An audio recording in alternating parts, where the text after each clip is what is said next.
ისმის, ხო? მე 14 წლის არ მომიყვანია ცოლი, მაგრამ არც შორს ვიყავი აქედან, 17 წლის ვიყავი, როდესაც გაგვიჩნდა ანასტასია და ისე მოხდა, რომ მე და სოფო არ ვიყავით მზად იმისთვის, რომ ერთმანეთი გაგვეძლიერებინა და ბევრი რო არ გავაგრძელო ამ ყველაფერზე, დღეს ჩვენ ერთად არ ვცხოვრობთ.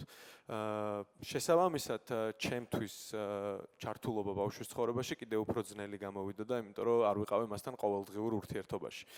ამ დროს მე ვფიქრობ, რომ ყველაზე დიდი გავლენა იმაზე, რასაც მე ვაკეთებ დღეს, იქონია ჩემმა შიშებმა. შიშებმა, რომ ვინმეს არ ეთქვა, რომ ვერ ვარ კარგი მამა, რაღაცას ვერ ვაკეთებ და ასე შემდეგ. შესაბამისად არ მქონოდა პრობლემები ბავშვთან, სოფოსთან თუ, არ ვიცი, გარემოში, ჩემს ირგვლივ გარემოში ყველასთან. ამიტომ იმის გამო, რომ დამეძლია ეს შიშები, ცოტათი ქაოტურად ვაკეთებდი ყველაფერს, რაც კი შემეძლო რომ გამეკეთებინა. ხო, ყველას გვსმენია, რომ რა კაცის საქმე არის პამპერსის გამოსვლა, ან ბავშვს დედამ უნდა დააძინოს, ბავშვს დედამ უნდა აჭამოს და ასე შემდეგ. იმის გამო რომ მე მეშინოდა, რომ რაღაცეები არ დამკლებოდა, ისედაც ჩვენი დროში მცირე ურთიერთობიდან გამომდინარე, ვაკეთებდი ყველაფერს, რაც შემეძლო, თქვი ჩემ კაცობაზე უარი და პამპერსსაც უცვლიდი, ბანდი კიდევაც, საჭმელსაც ვაჭმევდი, როცა ეს საჭირო იყო და ისე მოხდა, რომ მიუხედავად იმისა, რომ ჩვენ არ ვიყავით ყოველდღიურად ერთად, მე ამ წვრილმანი დეტალებით ჩემი შვილის განვითარების ყველა ეტაპს ვესწრებოდი და რამეს თუ ჩამოვრჩებოდი, ეს იყო მხოლოდ რაღაც საათებით და რომ პირველ სიტყვას რო იტყო და შეიძლება უბრალოდ იმ მომენტში არ ყოფილიყავი იქ და გამეგო ეს რამდენიმე ხნის 2 საათის მერე, 3 საათის მერე, მაგრამ ყველა განვითარების ეტაპზე აღმოჩნდა, რომ აი ამ წვრილმანი დეტალებით, რომლებიც გამოწვეული იყო მხოლოდ იმიტომ, რომ მე რაღაცების მეშინოდა და ვაკეთებდი ყველაფერს, იმიტომ რომ რეალურად არ ვიცოდი რა უნდა მეკეთებინა. ამიტომ ვედებოდი ყველაფერს, რაც კი შემეძლო, რომ ამეთვისებინა.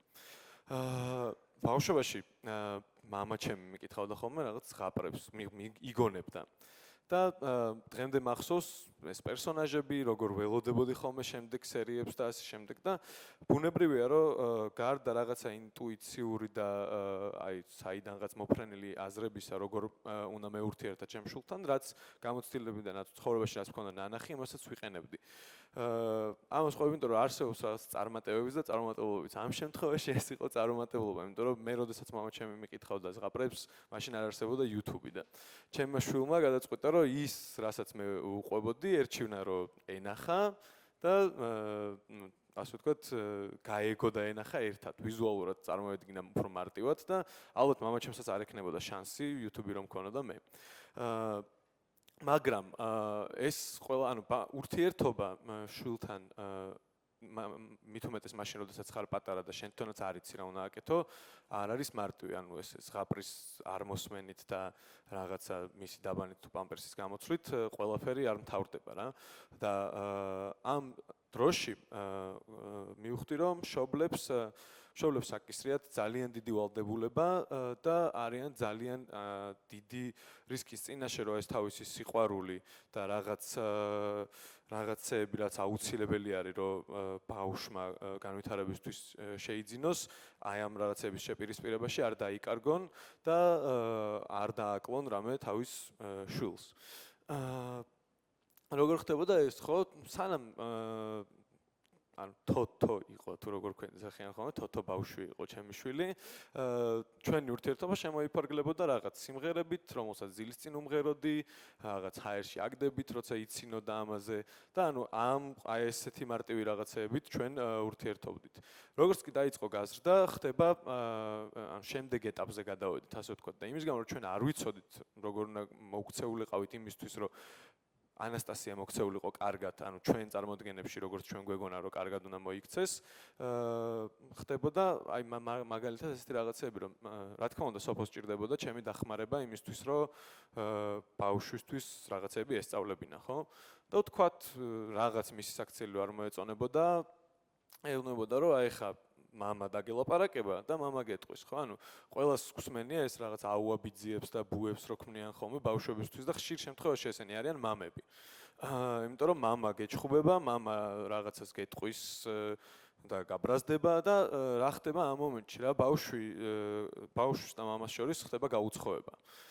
და ეს კიდევ დროის განმავლობაში ეს სულ უფრო და უფრო რთული ხდება, იმიტომ რომ გარდატეხის ასაკში ყველას გქონია რაღაც პრობლემები და როცა იცი რომ შენ ის არის ადამიანი რომელიც უნდა გეჩხუბოს ან რაღაცაზე გაბრაზდეს, თავისთავად არ მიდიხარ მასთან სალაპარაკოდ და სულ უფრო და უფრო შორდები. თავისთავად ჩემთვის მაშინ როდესაც სოფო ეუნებოდა თქვათ ბავშვს რა, მამა დაგელაპარაკება და ყოველთვის ცდილობდა ანასტასია რომ არ დამლაპარაკებოდა. ანუ იქნებოდა ეს ტელეფონზე თუ ისე ცდილობდა რომ ანუ რაღაც ეგონა რომ მე უნდა დამეტუქსა, რაღაცები მეთქვა და ამიტომ მაქსიმალურად ირიდებდა ჩემთან ლაპარაკს და იმ გარემოებაში როცა მე მასთან ერთად ყოველდღურად არ ვცხოვრობდი, ეს ჩემთვის ყველაზე უფრო მძიმე მომენტი იყო, იმიტომ რომ ხვდებოდი რომ შეიძლება მე ჩემ შვილთან ურთიერთობა არ მქონდეს რაღაც ეტაპის მერე.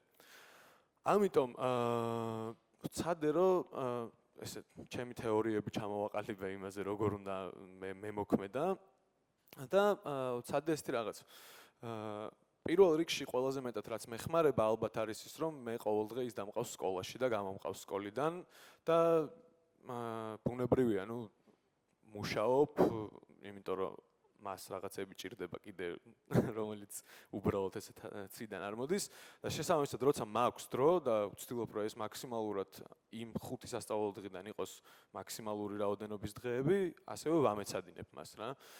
ანუ რეალურად ყოველ დღე გვაქვს ჩვენ ურთიერთობა, რომელშიც მე ვიგებ ყოველდღიურად მას რა ჭირდება, რა აწუხებს და ასე შემდეგ.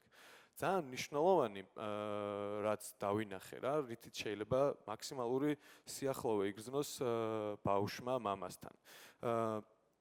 ყველა სკოლაში ურჩი კლასელები რო არიან რა, ყველასთან რო პრობლემები აქვს, იმიტომ რომ ეგოისტები არიან, რაღაც სულ თავისის გატანა უნდათ და ასე შემდეგ და ასე შემდეგ, ხო?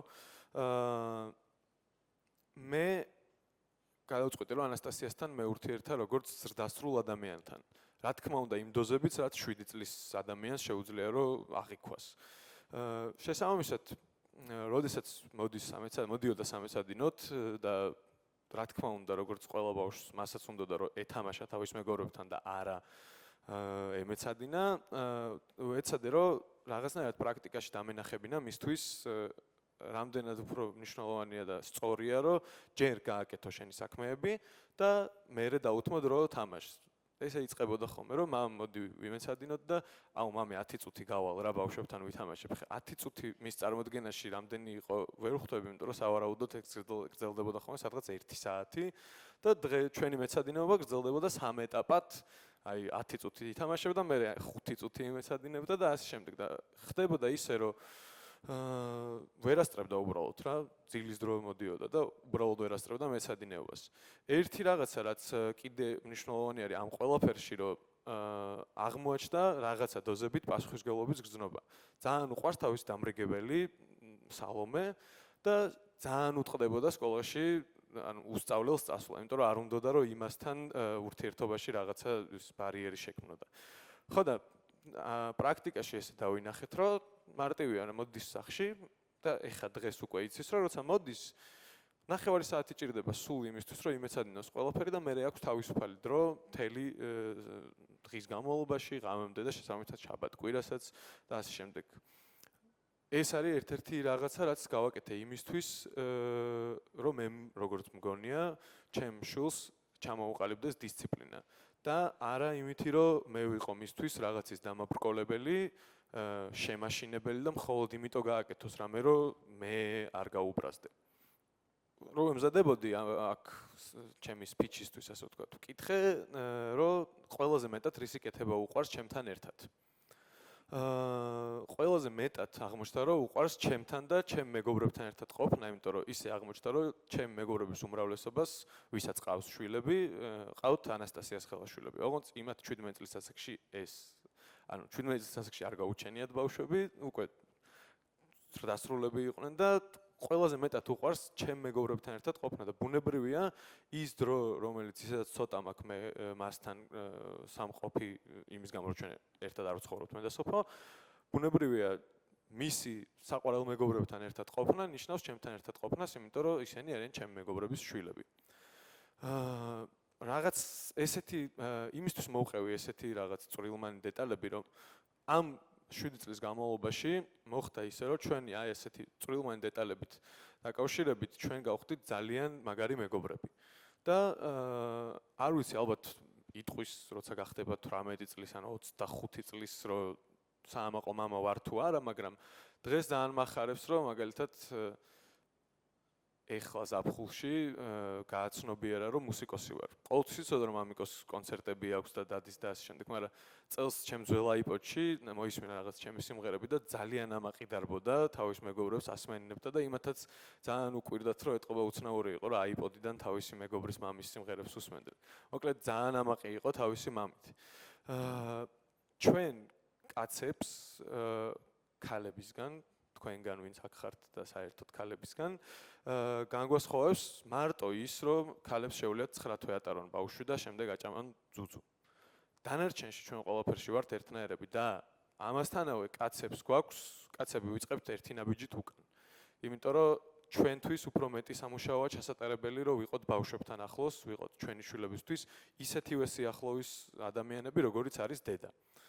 და მამობა არის ის, რომ შენი შვილის გვერდით იყო ყველა მის განვითარების ყველა ეტაპზე. იყო იქ, სადაც მას ჭირდება და იცოდე რა უნდა მას. მამობა არის ჩვენ შვილებთან ერთად რაღაცეების კეთება. მათ ყოველდღიურობაში ყოფნა იქნება ეს პამპერსის გამოცვლა, საჭმლის გაკეთება, ერთად მეცადინეობა, თამაში, რაღაცის ყურება თუ ახსნა.